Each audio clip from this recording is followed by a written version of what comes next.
Selamat pagi Bapak Ibu, Saudara yang dikasihi oleh Tuhan. Pagi hari ini renungan kita berbicara tentang kepala yang tetap dingin. Kepala dingin berbicara tentang kita berpikir rasional atau kita berpikir tenang. Di dalam 2 Samuel 19 ayat yang pertama sampai ayat yang ke-8, kisah Raja Daud mengalami dua hal. Hal yang pertama, Raja Daud mengalami kedukaan, kesedihan yang mendalam karena dia kehilangan anaknya yaitu bernama Absalom. Yang kedua, Raja Daud mengalami sukacita karena mengalami kemenangan di dalam peperangan. Nah, kendati Raja Daud mengalami kekecewaan, mengalami kedukaan, tetapi kita boleh melihat di dalam kisah ini Bapak Ibu yang dikasihi Tuhan, di ayat yang ke-8.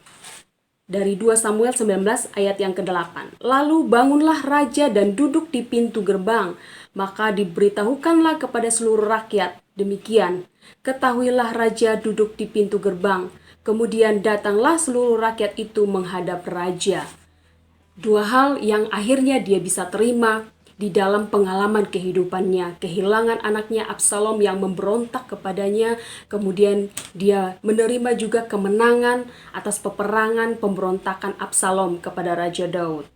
Bapak Ibu yang dikasihi oleh Tuhan, berpikir rasional penting kita miliki di dalam kehidupan kita.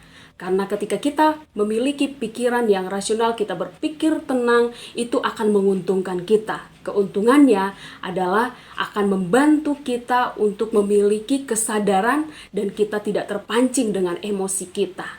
Keuntungan yang kedua, berpikir rasional akan membantu kita untuk berhati-hati di dalam kita mengambil keputusan maupun di dalam kita bertindak.